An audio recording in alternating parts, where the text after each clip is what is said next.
Hai semua, salam sejahtera. Kita bersua lagi di dalam channel Cikgu Elvista. Jadi pada hari ini saya akan bawakan kepada kita mengenai apa yang perlu dipelajari, apa yang perlu dilihat oleh bakal guru, bakal pelajar yang bakal menduduki temuduga dalam ijazah sarjana muda pendidikan. Jadi dengan peluang yang ada ini, dengan masa dan ruang yang ada pada hari ini, saya akan kongsikan sebuah sedikit mengenai falsafah pendidikan kebangsaan.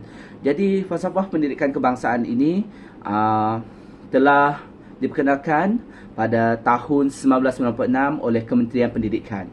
Jadi kita akan lihat apa yang terdapat dalam falsafah pendidikan kebangsaan.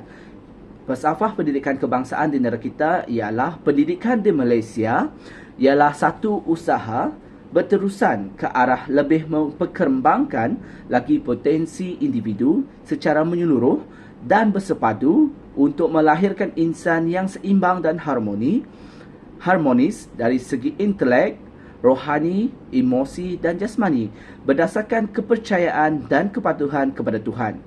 Usaha ini adalah bertujuan untuk melahirkan warga negara Malaysia yang berilmu pengetahuan, berketerampilan, berakhlak mulia, bertanggungjawab dan berkeupayaan mencapai kesejahteraan diri serta memberi sumbangan terhadap keharmonian dan kemakmuran keluarga, masyarakat dan negara.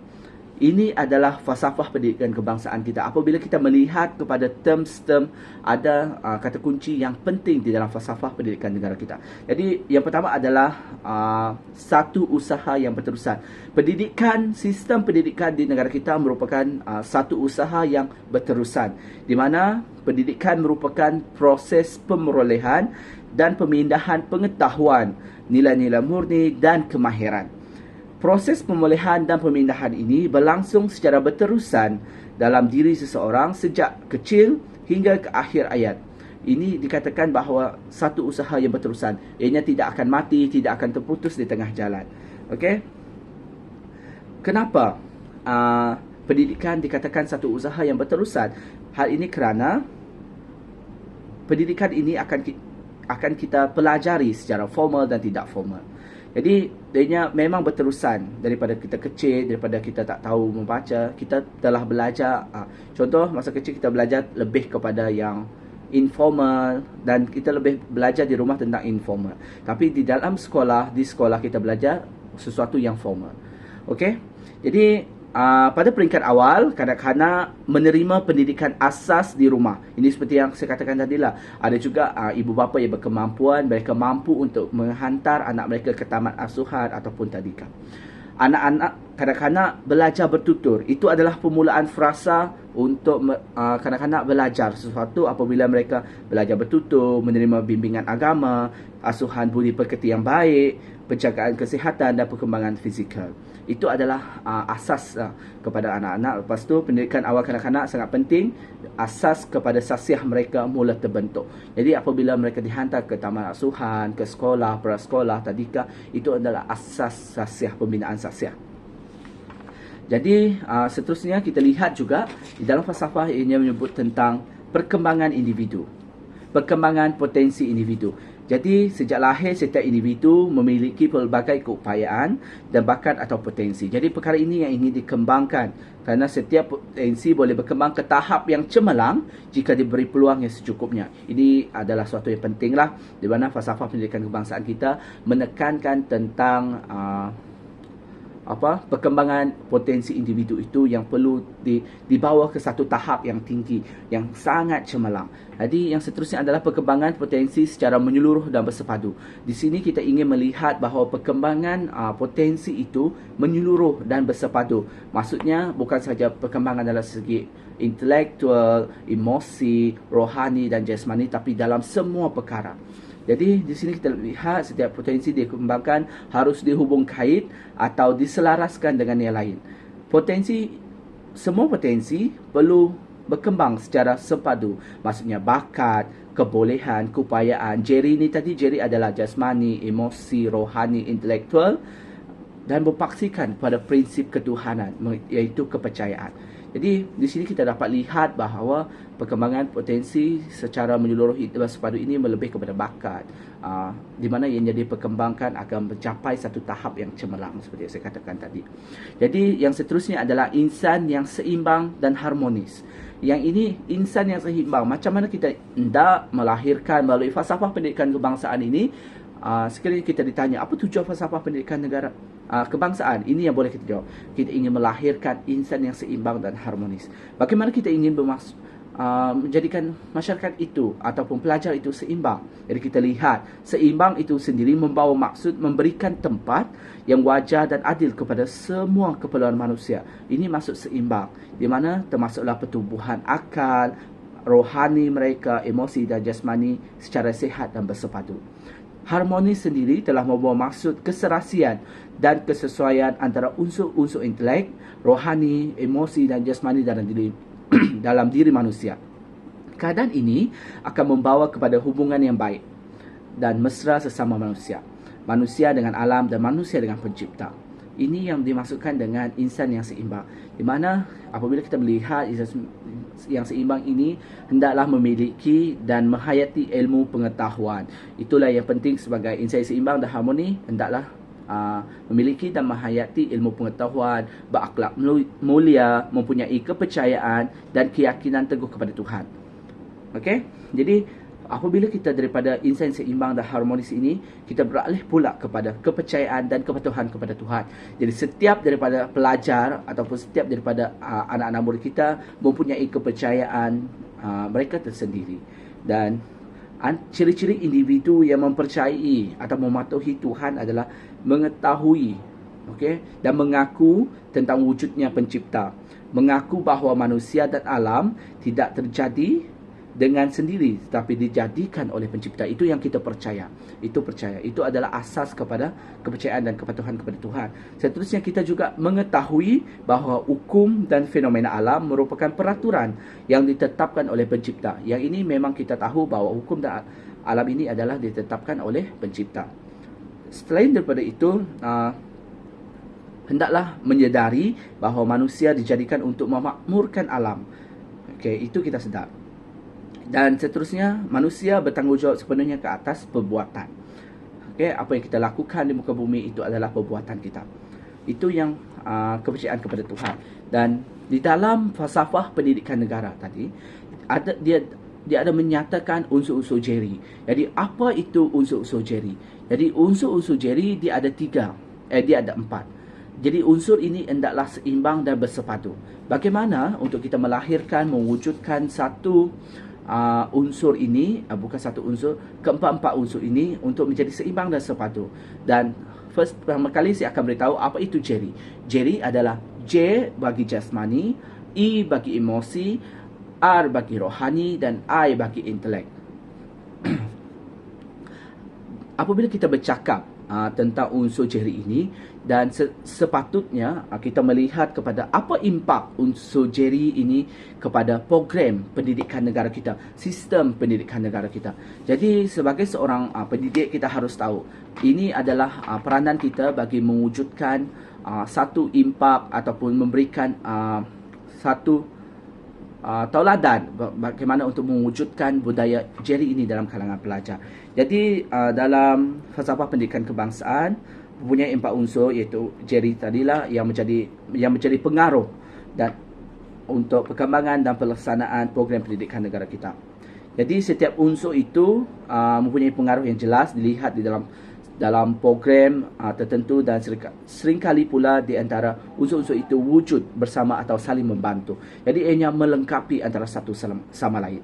Jadi pertama kali saya ingin menghuraikan tentang definisi unsur intelek. Jadi apabila kita ingin masuk, kita harus melihat apa itu penjelasan konsep untuk intelek. Jadi untuk intelek adalah mempunyai kemahiran asas, iaitu membaca, menulis dan mengira. Sentiasa berusaha untuk mendapat dan meningkatkan dan menyebarkan ilmu. Itu adalah intelek. Sentiasa berfikir secara kritis dan berusaha untuk mengembangkan daya pemikiran supaya individu mampu menghurai mencerakin, menakul, merumus dan menghasilkan idea-idea yang bernas dan berupaya memanfaatkan ilmu untuk diri dan orang lain. Itu adalah unsur intelek. Seterusnya kita lihat kepada unsur rohani. Apa rohani? Ciri-ciri unsur rohani ianya apabila kita menyedari dan menginsafi adanya pencipta, dan kita juga menyadari dan menginsafi tanggungjawab dan penanggungjawab kita. Itu adalah mengenai tanggungjawab kita kepada pencipta alam dan masyarakat. Dan seterusnya, hendaklah kita menghargai dan mensyukuri segala pemberian Tuhan ataupun pencipta, memupuk dan membina disiplin diri dan membentuk akhlak mulia. Itu adalah unsur rohani, apa yang ingin saya sampaikan mengenai rohani. Jadi untuk unsur yang seterusnya adalah unsur emosi. Bagaimana kita melihat kepada penjelasan konsep unsur emosi ini adalah apabila kita berperasaan tenang dan tingkah laku yang terkawal, itu adalah emosi. Selain itu, kita juga memiliki dan memupuk perasaan kasih sayang, memiliki semangat kekitaan dan perpaduan, serta menghargai dan menilai keindahan dan asyik-asyik kesenian. Itu adalah emosi. Jadi emosi ini lebih kepada apa yang kita lihat, apa yang kita rasa. Itu adalah emosi. Jadi yang seterusnya adalah unsur jasmani. Unsur jasmani ini lebih kepada aktiviti sukan, iaitu menjaga kesihatan badan, melakukan riadah, mengembangkan bakat dan kemahiran yang bersifat teknikal, manipulatif dan sosial. Memanfaatkan tenaga fizikal untuk berdikari, menggunakan tenaga fizikal bagi kepentingan masyarakat dan berusaha untuk meningkatkan daya pengeluaran. Itu adalah mengenai unsur jasmani lah yang Jerry tadi. Jadi apabila kita melihat kepada impak yang lebih mendalam mengenai unsur Jerry ini, kita lihat terlebih dahulu kepada intelek. Intelek, apabila kita dapat melihat melalui intelek ini kita dapat memupuk budaya ilmu.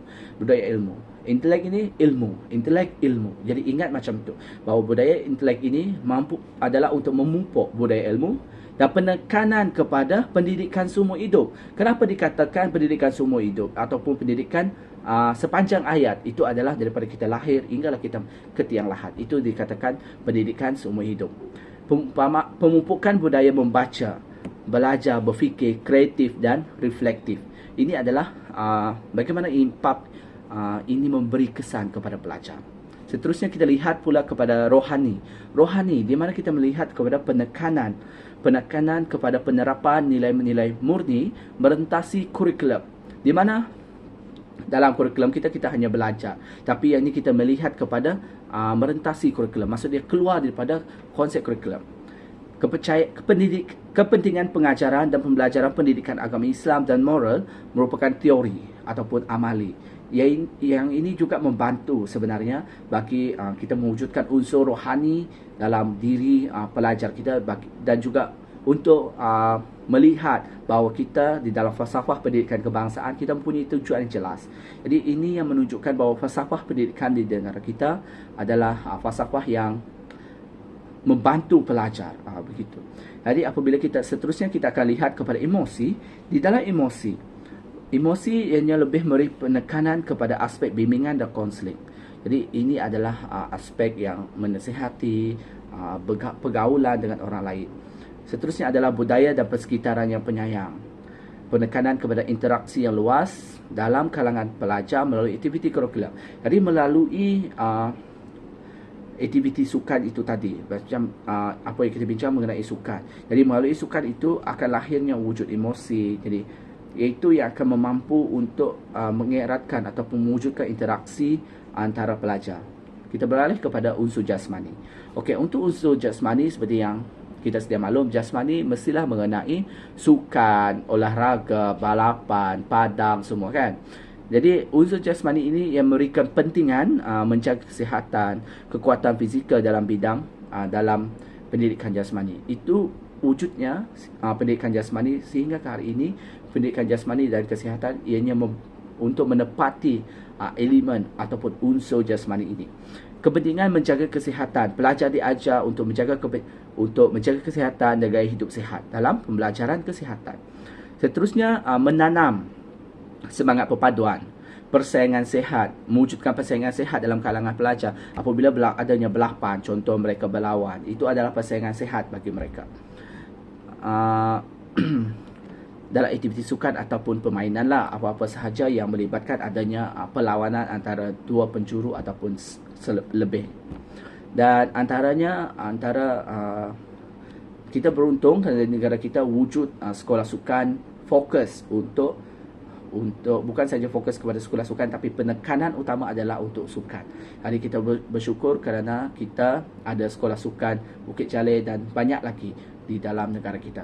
Jadi saya rasa itu sahaja perkongsian mengenai falsafah pendidikan kebangsaan. Yang pertama sekali tadi saya telah berkongsi mengenai konsep ataupun apa itu falsafah pendidikan kebangsaan kita, dan seterusnya saya juga telah berkongsi mengenai